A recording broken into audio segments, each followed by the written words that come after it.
Bueno, pues en nuestro primer coloquio de postdoctorantes, nuestro eje transversal fue la inter y transdisciplina.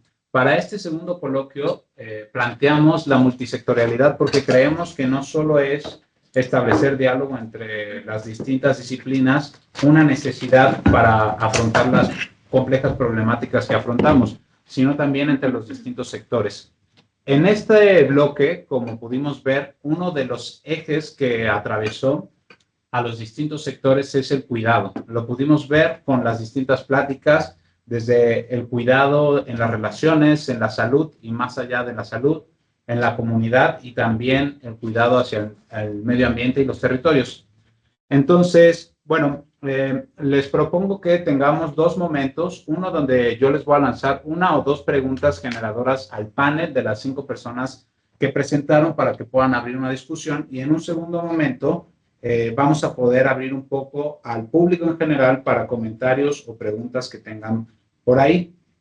Para ello, les voy a pedir que vayan colocando en el chat algunas preguntas que les vayan surgiendo. Tal vez la gente que está en Tapachula o en algún espacio físico compartido puedan ir anotando en unos papelitos, y si hay chance daremos oportunidad para que puedan comentarlo a viva voz, y si no lo vamos a leer. Entonces, la pregunta que les quiero compartir a los panelistas es: ¿cuáles son los principales obstáculos y sobre todo las claves para lograr tejer redes no solo efectivas, sino también afectivas entre estos distintos sectores que a veces son tan dispares o diversos? ¿Cómo esto puede construir un vínculo comunitario que realmente sea la base para el cuidado y no solo una estrategia, como solemos llamar, de intervención? ¿Cómo ese vínculo de cuidado se puede volver un enfoque transformador en la investigación? Adelante, tienen el espacio abierto. Amén. Amén. ¿Solo eso? Solo eso. Una pequeña pregunta. ¿Alguien se quiere lanzar? Tú lo vas a decir todo, yo mejor resumen. Gracias por la pregunta. No sé si alguien más quería. Ya me estoy tomando el micrófono. Se me hace como una pregunta súper profunda para empezar, ¿no? Porque creo que nos atraviesa totalmente, no solo desde la posición de la academia, sino de la persona, ¿no? De quiénes somos y todo nuestro constructo que traemos como personas per se. Yo creo que esta parte del cuidado es un tema muy importante desde el punto de vista en lo personal, ¿no? Y lo vemos mucho en las cuestiones de salud pública, en que muchas veces dicen, no, es que también las personas pues tienen que tener el autocuidado y demás, y hay como una discusión importante entre lo que le toca a la persona y lo que le toca a las instancias de salud públicas. Entonces, perdón el sesgo, pero tenía que retomar esa parte porque siempre hay un conflicto importante en lo que le toca hacer a la persona y lo que le toca hacer a las instituciones. Sin duda, por derecho humano a la salud, pues todos deberíamos tener esta atención integrada y no solamente la prestación de servicios de salud. Por otro lado, yo creo que también es importante generar como estos espacios, ¿no? En donde, por ejemplo, escuchándonos, yo creo que también nos hace sentido cualquiera de las aportaciones que se están haciendo a lo largo del coloquio. Y porque a mí me gustaría como retomar mucho esta parte, porque finalmente yo creo que la intención de generar estos espacios y abordar estos temas tan profundos como es la multisectorialidad, nos permite posicionarnos no solamente desde la óptica que tenemos de experiencia profesional académica, ¿no? Sino también ver desde la mirada del otro la otra. Entonces yo quisiera ver esta parte de vinculación y de estrategias de oportunidad en ese sentido, ¿no? En identificarnos, en ver cuáles son estas cosas que nos mueven para hacer el pulso, ¿no? Le dirían algunas personas, que nos hace ser y hacer, y eventualmente que también nos permite esta vinculación en nuestras formas de aportar lo mucho o poco que se pueda en las comunidades con las que estamos colaborando, ¿no? Y digo colaborando porque finalmente creo que tenemos que cambiar ese switch de que solo vamos a llegar a aportar. Nosotras aprendemos muchísimo compartiendo con ellas y con ellos, ¿no? Incluso creo que aprendemos mucho más que lo que nosotros queremos aportar. Entonces, yo creo que también es como esa parte que tenemos que fomentarnos entre investigadoras e investigadores de tener la mente abierta para aprender, además de querer hacer intervención. Con eso. Que si quiere primero Anaí, que primero la palabra. Si alguien... Anaí tiene la manita, adelante. Sí, después voy yo. Y después yo hago. Muchas gracias. Wow, es que sí está muy profunda, ¿no? Voy a tratar de ser muy breve para no ocupar mucho tiempo. Desde mi experiencia, uno de los principales obstáculos para tejer redes entre sectores dispares, como la academia, las comunidades locales, las instituciones públicas y otros actores, es como la asimetría estructural. No solo en el acceso a recursos o saberes, sino también en el reconocimiento de qué conocimientos se consideran válidos o útiles, ¿no? Entonces, a nivel academia, solo esos conocimientos valen, ¿no? Ahora está cambiando un poquito la moneda porque ya los conocimientos como comunitarios, los saberes, ¿no? Entonces, la ciencia muchas veces había estado llegando desde una lógica vertical, extractiva, que pregunta, colecta y se va, ¿cierto?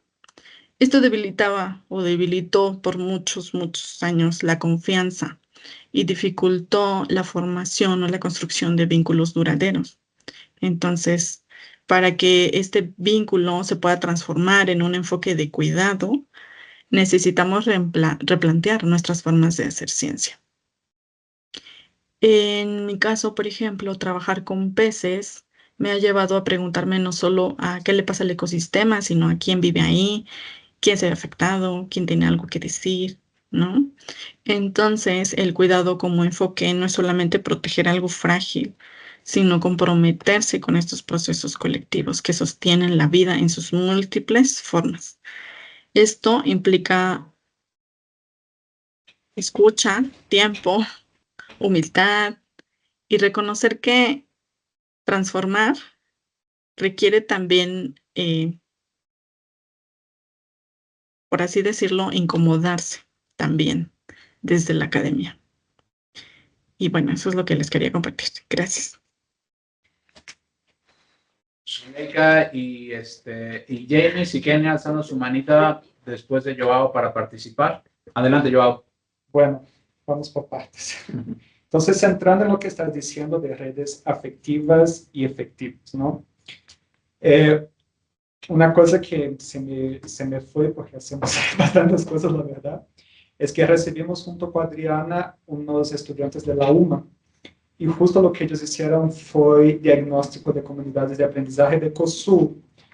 Y creo que hay un aspecto sobre los obstáculos que están trayendo, que ellos observaron, que dialoga con tu pregunta, Tabaré, que parte del límite de crecimiento que ellos estaban observando es que, por un lado, la dinámica universitaria crea una burocratización que cuanto más capacidad de incidencia implica en más papeleo, y al implicar en más papeleo, tienen menos tiempo para la construcción y sostenimiento de vínculos, sea a nivel de los grupos al interior de la institución, sea en la vinculación comunitaria. Primer punto. Segundo punto, en ese marco de obstáculo, algo que los y las postdocs somos especialistas en saber de eso ya, pero hay una diferencia muy marcante entre investigadores e investigadoras con plaza e investigadores e investigadoras sin plaza. Com isso, conecto a um aspecto teórico que é: qualquer conformação de grupo necessita de constantes de tempo e espaço e construção de mútua representação. Um fator crítico para a constituição de redes afetivas e efetivas é tempo de mútuo reconhecimento.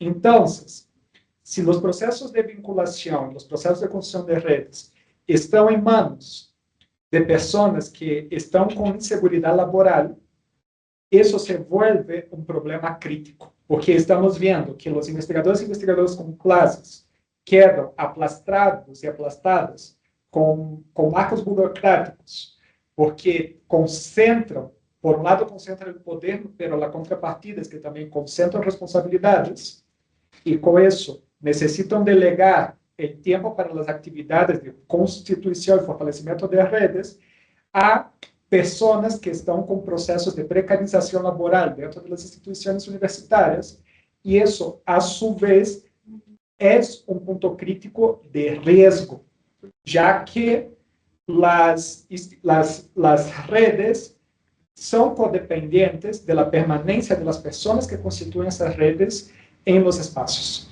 Entonces, vivemos, por un lado, ese problema a nivel institucional y a nivel territorial en sí. Lo que los compañeros hablaron por la mañana de la cuestión de migración es un problema tope que muchas redes se pueden romper porque los jóvenes y las jóvenes están saliendo de los territorios. No hay relevo generacional. Entonces, cuando las personas más grandes salgan, no hay sostenimiento en tiempo y en espacio. Y vinculado con lo que dijo Anaí sobre validar el conocimiento, regreso a la cuestión de las actitudes, porque sumada a esa problemática grande, también hay una problemática en términos formativos que requiere una acción activa, tanto desde educación continua, tanto desde grupos de investigación como desde posgrados, que es, históricamente, las actitudes favorecidas para el ejercicio de la ciencia no son condicientes con una ciencia concebida como derecho universal. Son pensados liderazgos carismáticos, persuasivos, com pensamento modernizante e alta capacidade lógico-matemática. Essas são as atitudes favorecidas por el sistema historicamente. E essas atitudes vão em contramano de las necessidades emergentes en el exercicio de la ciencia. Y además de eso, y eso ya está pasando unas cuestiones que incluso dialogan con lo que está diciendo Jenny. Por ejemplo, en los estudios contemporáneos de masculinidades, el incremento de suicidio pasa también porque esas actitudes están en crisis, cada vez van a ser menos requeridas en el mercado laboral y los hombres no han sido preparados para otros ejercicios, como los ejercicios de cuidado que históricamente han sido ejercidos por mujeres. Entonces, vivimos un doble problema que es, esas actitudes tienen que ser puestas en evidencia y eso va a llevar que las mujeres sean la vanguardia de esos procesos, porque son quienes detienen históricamente el desarrollo de esas actitudes y a su vez hay que defrontarse con el problema de las masculinidades que tienen, como decía André Lorde, la incapacidad de amar y por lo tanto la incapacidad del cuidado, como una problemática que si no se trabaja va a seguir pasando, lo que ya vemos a nivel macro y a nivel internacional, que es las juventudes masculinas como la punta de lanza de los discursos neoconservadores y con el incremento de la violencia vinculado a olas como el trumpismo, como Milei en Argentina y como Bolsonaro en Brasil. Gracias, Joao. Zuleika, Jamie, si por ahí quieren reaccionar, comentar algo, adelante. Sí, gracias. Pues yo comentar que creo que uno de los principales obstáculos, como ya lo mencionaba en la presentación, creo que son las creencias, ¿no? Estas cosas que no logramos cuestionar porque creemos que son así, o sea, que no las podemos cuestionar porque concibimos que son así, que no tienen como razón de ser. Las cosas son así porque así son, ¿no? O sea, porque no las podemos cambiar, porque no tienen alguna explicación. Y entonces esas cosas a las que no les podemos dar respuesta, que no sabemos cuál es el motivo, pero creemos que así son, que no las podemos cambiar, esas son, creo yo, los principales obstáculos para las personas, para nosotros como investigadores y como personas en general, ¿no? Esto se traduce evidentemente en conductas y comportamientos difíciles de cambiar.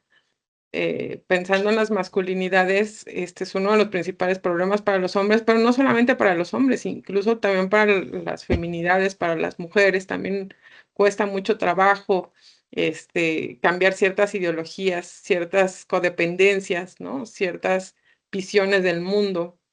Y creo que es importante irlas como conversando, irlas escuchando.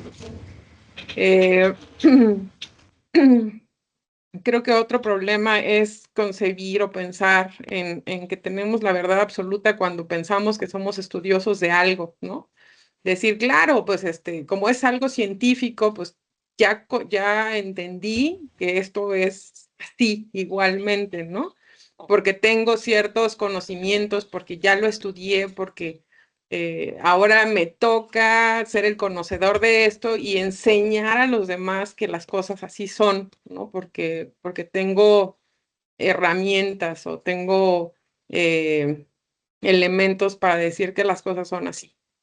Y tampoco es así, ¿no? O sea, porque las realidades, los contextos, las personas, las visiones son diferentes y me parece que ese también es otro obstáculo que nos encontramos, porque lo que decía también en la presentación, estos están plagados de supuestos diferentes, ¿no? De visiones diferentes, de lentes diferentes y pues parecería que no hay una visión absoluta, sino realidades diferentes, desde donde se ven diferentes puntos de vista y por eso realidades diferentes, ¿no? ¿Cómo creo que se pueden construir vínculos?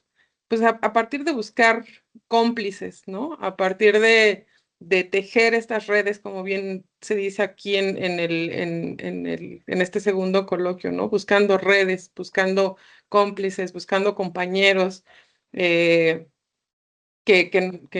los que podamos construir cosas a partir de teatralizarnos, decía también en la presentación, ¿no? De ponernos en la posición del otro, no diciendo, por ejemplo, si yo fuera él, haría tal cosa, porque eso no significa que nos ponemos en la posición del otro, significa que estamos viendo desde nuestra posición lo que haríamos, ¿no?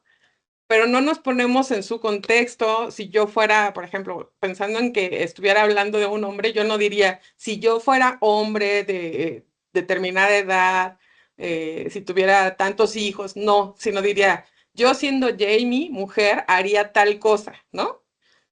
Y sin ponerme en su posición tal cual, en sus zapatos, ¿no? Entonces, creo que podríamos hacer la mayoría de las veces teatralizar, ¿no? Ponernos en el lugar como actores, tomar la posición de esa otra persona para empezar a reflexionar sobre sus condiciones, sobre lo que sufre, sobre lo que siente o lo que podría pensar o lo que podría estar pensando y sintiendo esa otra persona. Un indígena, un migrante, esta persona que tiene tuberculosis, ¿no?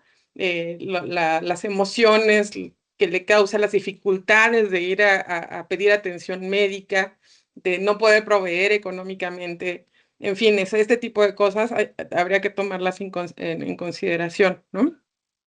¿Y cómo se puede construir espacios de intervención? Pues igual, así, ¿no? En esta búsqueda de vínculos, socializando los saberes, buscando pues estos espacios de diálogo.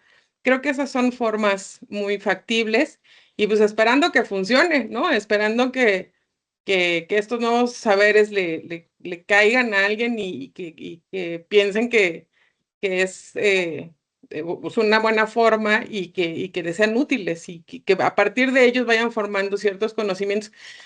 Creo que el conocimiento no debe de ser directivo, ni autoritario, ni decir las cosas son así y así se tienen que hacer, ¿no? Bueno, sino que cada quien vaya generando sus propios conocimientos y sus propios saberes y que vayan formando sus propios conocimientos y que los vayan adoptando a partir de sus propias necesidades, ¿no? Creo que esa es la forma de construir sus ideologías y pues esta forma de socializar estos conocimientos pues puede apoyar a que ellos mismos vayan generando los suyos propios, ¿no? Entonces, esa me parece que sería la respuesta. Gracias, Jamie.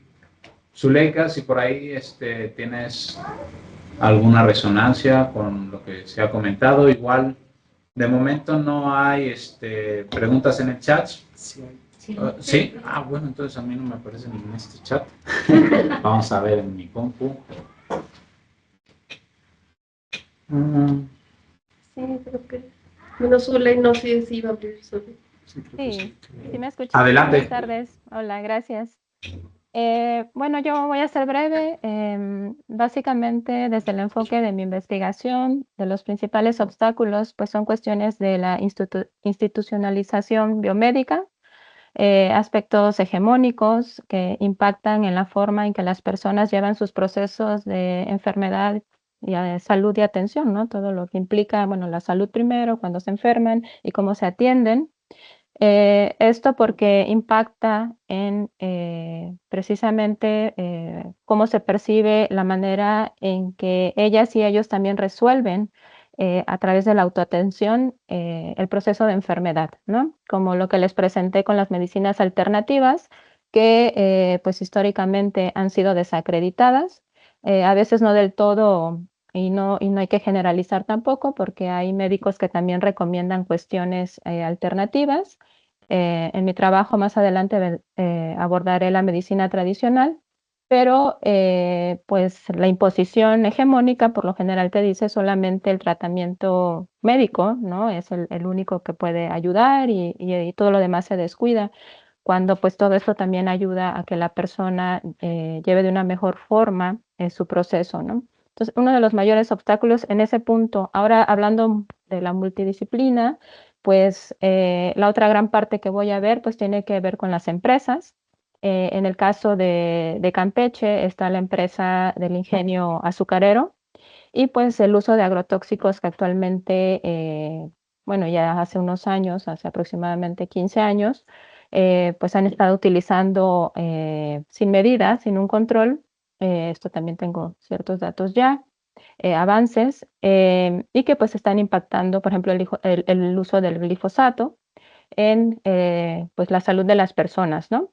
Y bueno, principalmente mi enfoque es en casos de cáncer, pero pues también estoy viendo de procesos de intoxicaciones, enfermedades pulmonares y demás, ¿no?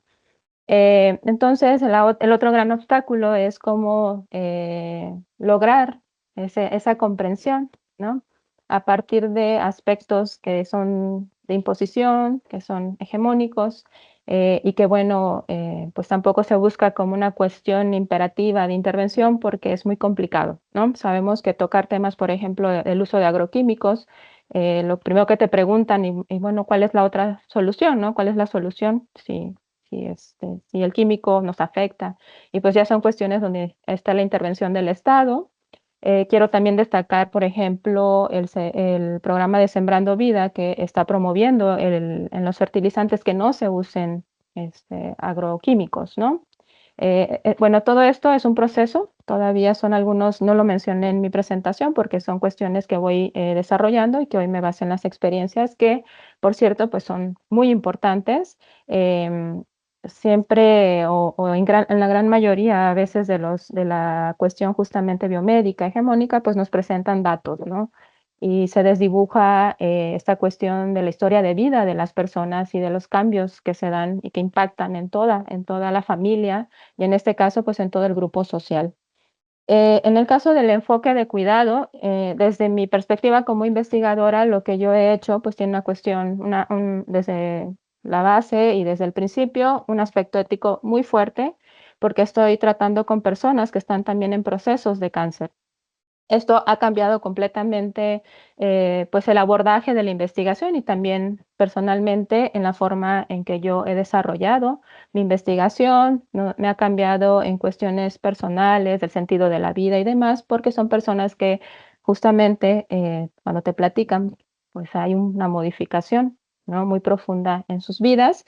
Y más que nada, pues la manera en que yo puedo hablar de un enfoque de cuidado es desde cómo ellos y ellas se cuidan y cómo ellos y ellas se ayudan, se guían como parte de un grupo social muy fuerte en el ejido, que les comenté, son personas que llegaron de Michoacán y que han tenido pues una cuestión muy fuerte de seguir sintiéndose parte en contraste con la manera en que fueron tratados por personas de ahí, locales, oriundos. Y esto también ha impactado en que sean más unidos, en que traten y se lleven a cabo sus procesos a partir de estos vínculos fuertes internos, ¿no? Y mi cuidado es a través de cómo planteo las preguntas, cómo voy acompañando. Son personas que al final deciden o toman esa decisión de compartirme algo tan doloroso y con tanto sufrimiento, ¿no? que han tenido a lo largo de sus procesos. Y bueno, el crear vínculos, actualmente yo les comentaba que aunque entré en febrero, desde octubre estoy realizando mi investigación y actualmente yo más que nada ya puedo hablar de amistades que tengo en el ejido. La otra vez me preguntaban, por ejemplo, bueno, ¿sigues haciendo campo? Y yo contesté, bueno, es que ya no sé si realmente es hacer campo, ¿no? Como antropóloga, sino es un sentido más de estar ahí, de ser la persona que está también acompañando, sigo visitando a las personas que están en sus procesos, actualizándome y ayudando en todo lo posible, ¿no? No como una intervención, sino como un apoyo de amistad, donde yo lo hago, ¿no? En ese sentido. No como algo que yo quiera modificar, sino yo creo que dentro de todo lo que voy todavía investigando y que está en proceso mi investigación, está iniciando, pues ya saldrá algo más adelante. Y bueno, uno ya para cerrar esta parte, la manera en que yo voy a dar a conocer sus historias con todo el cuidado y la ética posible, que también me han dicho que quieren que se conozca sus historias por si regresa el cáncer y no saben si van a estar vivas después, que es algo muy, muy fuerte, muy doloroso. Pues es eso, ¿no? Cuando les pregunto por qué también es, bueno, es que hay que sensibilizar y hay que a la población y también, y las personas me lo han dicho, hay una idea muy fuerte de que se atiendan, de que haya una prevención, porque el miedo, ¿no? Al diagnóstico también es algo que impacta y tendría que mirarse, ¿no? O sea, es algo estructural y algo fuerte y que también es parte de lo que yo estoy observando y que en algún momento, pues, cómo poder profundizar en ese punto, ¿no? El miedo, porque realmente las personas dicen, mírenme cuánto sufrí, cuánto padecí, entonces prevengan, ¿no? Cuídense, hagan sus chequeos anuales, etcétera. Y con eso cierro y pues muchas gracias y nuevamente a los compañeros, compañeras y por el espacio. Gracias, Zuleika. Bueno, acá en el chat tenemos dos comentarios que voy a leer.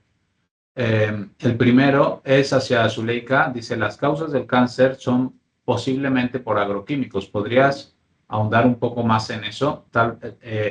Hay otra segunda pregunta de Jamie hacia Cristina que dice, muy interesante la presentación de Chris sobre el tema de la tuberculosis. La pregunta está dirigida a conocer si entre los elementos de atención se vislumbra como relevante el sexo de la persona, partiendo del hecho de que la tuberculosis afecta en mayor medida a los hombres, por lo que quizá la falta de solicitud de atención pudiera tener que ver con la construcción de género, no pedir ayuda.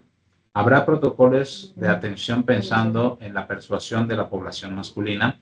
Y quisiéramos agregar una tercera, si alguien tiene ahí alguna pregunta o comentario, apelando un poco al cuidado, en este caso al cuidado del tiempo, que sea una pregunta bien concisa, un minutito, y le damos paso a una reacción rápida del panel para poder cerrar este bloque.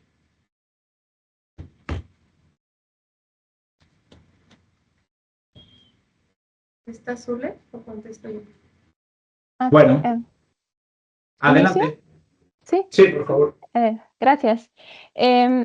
Aunque todavía estoy en proceso de ver esta relación entre los agrotóxicos y el cáncer, cuando yo hago mi proyecto y lo propongo, el primer agrotóxico que salió cuando hicieron los sembradíos de arroz fue el DDT.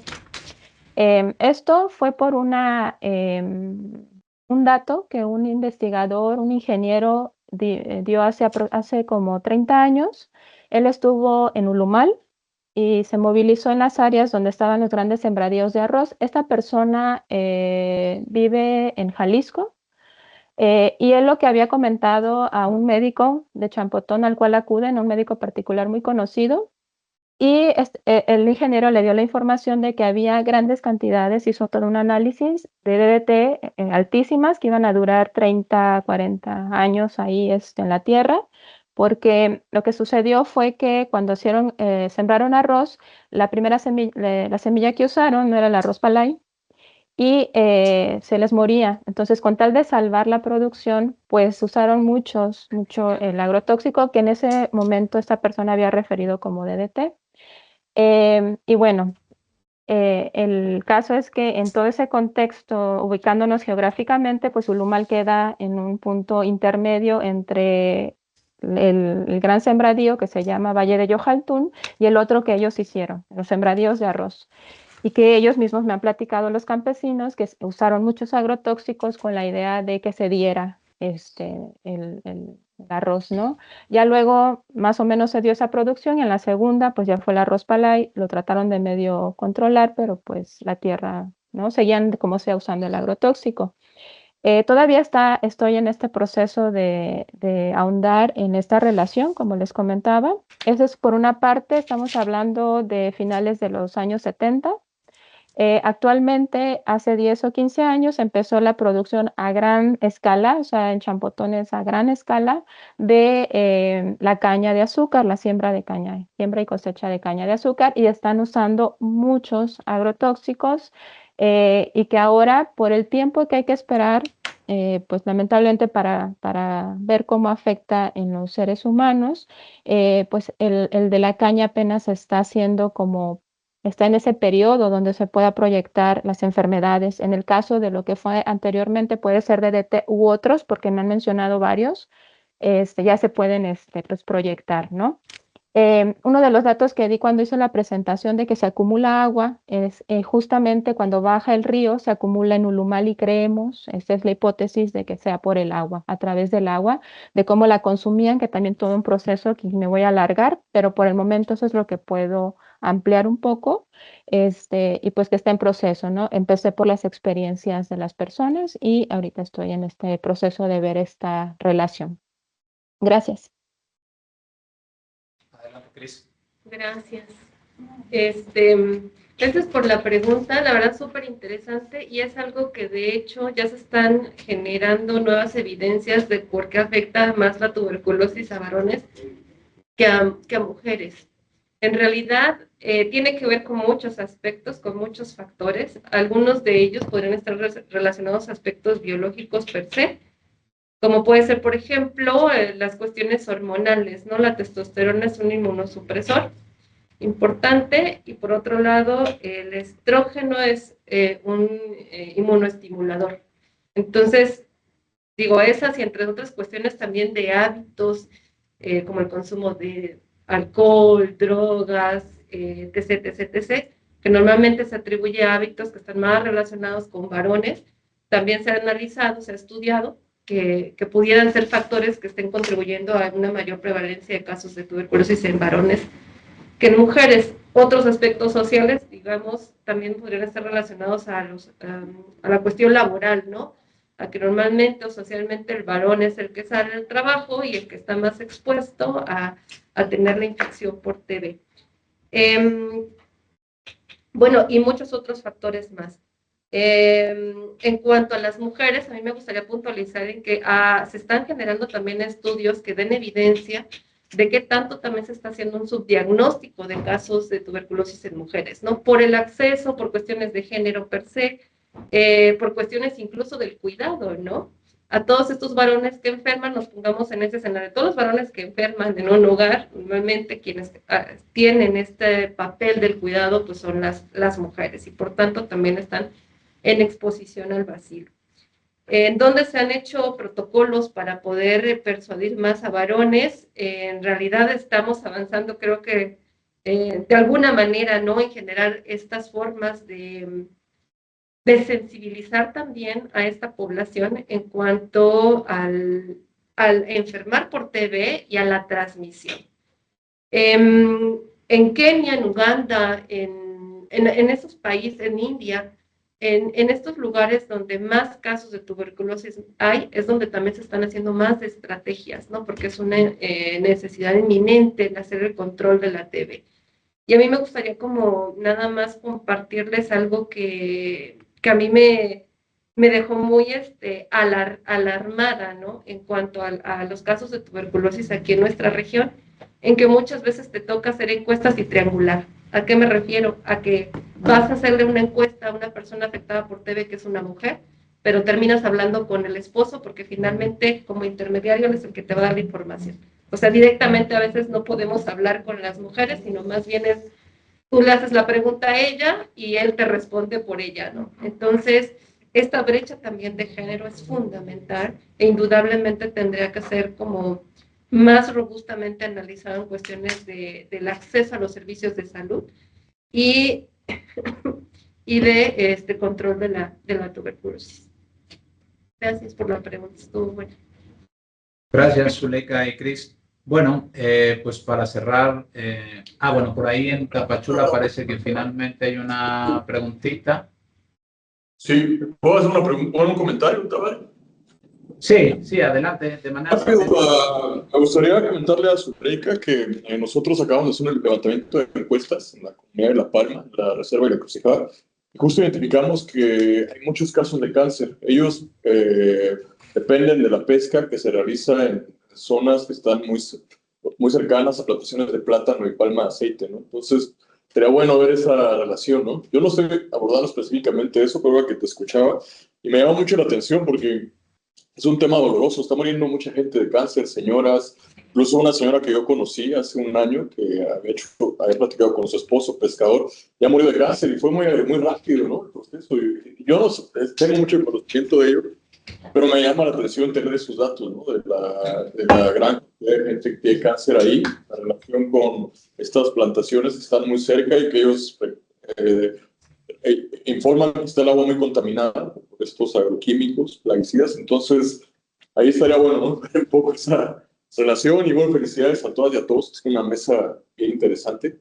Nos deja para reflexionar cómo estamos construyendo la ciencia y pensar en nuevas formas de relacionarnos con los territorios, la gente, las comunidades. Mil gracias, de verdad.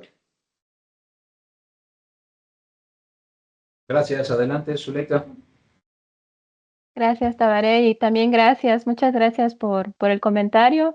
Sí, bueno, yo quiero agregar un dato en Hopelchen. Voy a hacer mi otro trabajo de campo en Ich-Ek, se llama El Lugar.